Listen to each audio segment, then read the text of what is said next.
Welcome to Rashmi channel.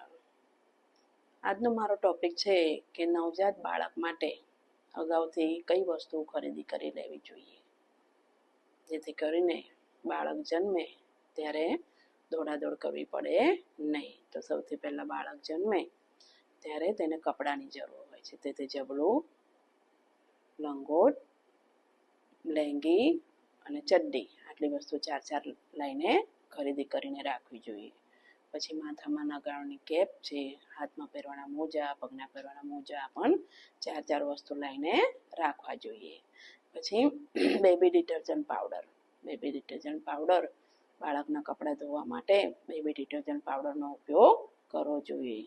અને baby shop અને baby shampoo, જેની અંદર પીએચ વેલ્યુ ઓછા પ્રમાણમાં હોય અથવા તો ન હોય એવા સાબુ બાળક માટે વાપરવા જોઈએ, જેથી કરીને એવા સાબુ લાવી રાખવા જોઈએ.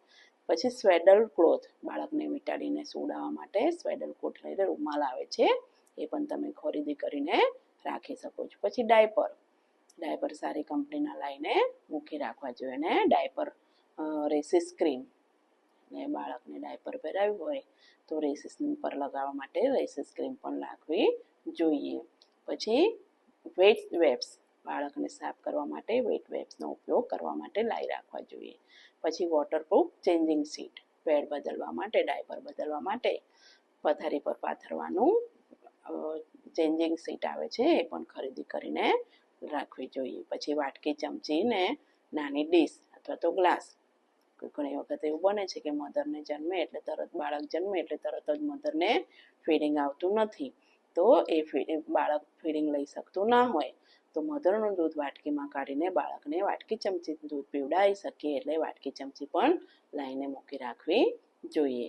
ખાસ તો મોસ્કિટો નેટ, 1 થી 8 મહિનાનું બાળક પથારીમાંથી ઊભી નહીં થઈ શકતું, વધારે ટાઈમ પથારીમાં જ રહેતું હોવાથી એને મચ્છર ન કરડે જાય અને તેના કારણે ડેન્ગ્યુ, મેલેરિયા અને ચિકન પોક્સ ન થાય, એના કારણે મચ્છરદાની પણ ખરીદી કરી રાખવી જોઈએ. મધર માટે પણ એક જોડ કપડાં, ડાયપર અને બીજી વસ્તુઓ પ્રિપેરેશન કરીને રાખવી જોઈએ. Thank you. આજનો મારો વિડીયો ગમ્યો હોય લાઈક કરો, શેર કરો અને સબસ્ક્રાઈબ કરો. કોમેન્ટમાં તમને નવજાત બાળક માટે જે પણ વિશે જાણવું હોય તો લખી શકો છો. બાય.